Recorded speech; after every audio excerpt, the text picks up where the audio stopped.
Il n'y a rien de nouveau sous le soleil, dit-on. C'est pourquoi chez nous, les salons des affairages n'ouvrent qu'en fin de journée. Madame, monsieur, bonsoir et bienvenue au cocktail de news offert par la maison.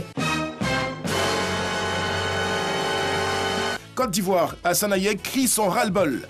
Après Dougoutigui, Mikou Izé ou encore le père d'Alois, c'est au tour d'un certain de Versailles Didier de capter les feux des médias sociaux. Chose qu'apprécie très modérément Hassana Yek, le patron du groupe bénévole de premier secours BPS qui œuvre dans la charité. À travers un direct sur sa page Facebook, l'homme s'est dit révolté de ce que son organisation reçoive moins de soutien pour la bonne cause. Pendant que les gens réagissent promptement pour les buzz, le groupe bénévole ne reçoit aucune subvention. Pourtant, quand il s'agit des buzz, tout le monde réagit. On demande juste aux gens d'œuvrer pour des bonnes choses, a-t-il écrit en substance. Pour rappel, Hassana Yek est cité comme faisant partie des 90 personnalités les plus influentes du pays. Espérons qu'il ait été entendu. Ouganda, à 7 ans, Graham Shema rêve de la planète Mars.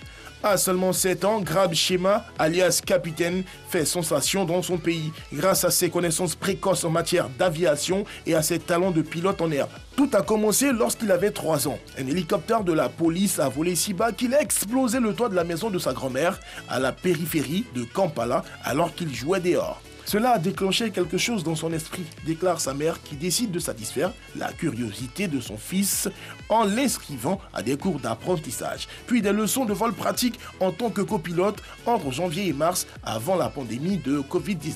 Depuis, la théorie de l'aviation et de l'exploration spatiale n'ont plus aucun secret pour le gamin qui se voit astronaute dans le futur et compte se rendre un jour sur la planète Mars. Comme quoi, aux âmes bien nées, la valeur n'attend point le nombre des années. Nigeria. Un père de 5 enfants s'enfuit après la naissance de ses quadruplés. Déjà père de 5 enfants, un homme a choisi de prendre la clé des champs après que sa femme ait donné naissance à des quadruplés.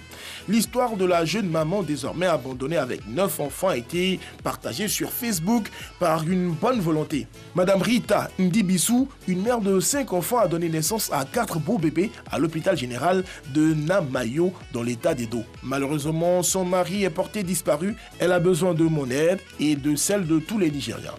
Des couches, de la nourriture pour bébé, des vêtements pour bébé, des lingettes, de l'argent seront bien appréciés car sa facture d'hôpital n'est pas encore réglée, a écrit en substance Sarah Azed qui a publié le post de SOS. Comme quoi une chose est d'engrosser une femme et une autre totalement différente est d'assumer le fruit de la grossesse.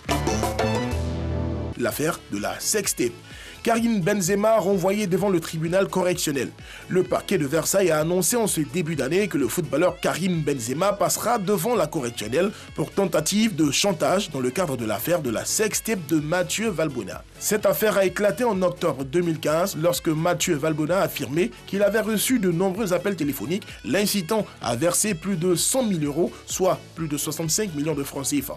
Il a déposé une plainte et des agents de la police judiciaire ont tendu un piège à 3 hommes impliqués. Quant à Karim Benzema, il est soupçonné d'avoir incité son ex-coéquipier en équipe de France à payer les maîtres chanteurs menaçant de dévoiler cette vidéo intime. Selon ses dires, il s'agit d'une simple conversation amicale, mais Mathieu Valbuena a indiqué qu'il s'agissait plutôt d'une injonction à payer. Affaire à suivre donc. Et ben voilà, ce n'est pas parce que j'ai un pied dans la tombe que je vous laisserai marcher sur l'autre. François Mauriac l'a dit. On s'est compris. Chut, fin de la partie.